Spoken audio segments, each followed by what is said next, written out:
lessons ng mathematics. For today's lesson, ang pag-uusapan natin is all about factoring a trinomial of the form x squared plus bx plus c. Paano nga ba natin pinafactor yung ganitong klase ng trinomial? So let's have these examples. So we have here x squared plus 5x plus 6. So in factoring this type of trinomial, we're going to factor first the constant term. Pag sinabing constant term, ito yung term na walang kasamang variable. And in our given example, the constant term is 6. So we're going to write down all the factors of 6. So ano ba yung mga factors ng 6? We have 6 times 1. We also have 2 times 3. And we also have negative 6 times negative 1. Remember the rules in multiplying integers, negative times negative is positive. So therefore, negative 6 times negative 1 is also positive 6. So factor pa rin siya. And then the next one is negative 2 times negative 3. So same as negative 6 and negative 1, multiplying two negative integers will result to positive integers. So therefore, negative 2 times negative 3 is positive 6. And then after that, pag nakuha na natin lahat ng possible factors ng constant term, we're going to add each pair ng mga factor. So for the sum of the factors, we have 6 plus 1 is 7, 2 plus 3 is 5, negative 6 plus negative 1 is negative 7, negative 2 plus negative 3 is negative 5. So para saan yung pagkuha natin ng sum ng bawat factors? So dito natin makikita kung anong factors yung gagamitin natin para ma-factor natin yung trinomial. So titingnan natin yung numerical coefficient sa may second term. And the numerical coefficient in the second term is positive 5.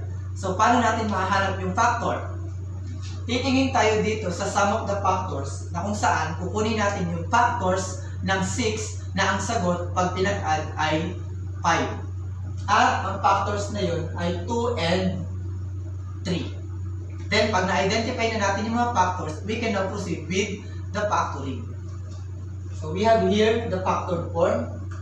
X times x is x squared. Then, we're going to use the factors of 6 na ang sagot ay 5 pag pinag-add. And that is positive 2 and positive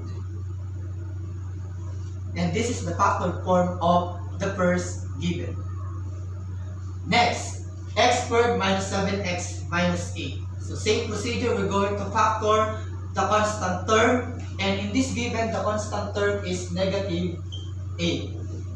And the factors of negative 8 are negative 8 and 1, negative 1 and 8, and we also have negative 4 and 2, and 4 times negative 2. So these are the factors of negative 8. Then next is to get the sum of each pair of the factor para makuha na natin kung ano yung gagamitin natin. So getting the sum of the factors, we have negative 7, 8 plus negative 1 is 7, negative 4 plus 2 is negative 2, and 4 plus negative 2 is positive 2. Then we're going to look for the numerical coefficient in the second term, and the numerical coefficient is negative 7. So titingnan natin dito sa sum of the factors, ano ba yung factors na may result na negative 7 pag pinag-add. And those are the factors negative 8 and positive 1. So nakuha na natin yung pares ng factors na pwede natin gamitin. So factoring the trinomial, we have same x squared, so that is x times x. And using the factors, we have negative 8 and positive 1. So those are the factors of the given trinomial x squared minus 7x minus 8. So the next one is x squared plus 3x minus 4. So same procedure, we're going to factor first the constant term in the given. And the constant term in the given is negative 4. So getting the factor of negative 4, we have negative 4 times 1, 4 times negative 1, negative 2 times 2, and 2 times negative 2.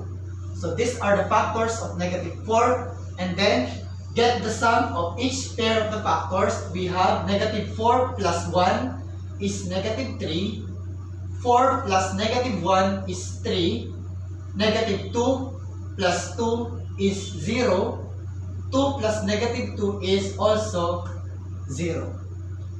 Now, we're going to look for the numerical coefficient on the second term, and that is positive 3. So we're going to look at the sum of the factors, na ang sagot is 3. And the factors are 4 and negative 1. So na-identify na natin kung ano yung factors na gagamitin natin. We can now proceed with factoring. So factoring the first term, x squared, x times x, and using the factors that we get, that is positive 4 and negative 1. And these are the factors of the given x squared plus 3x minus 2.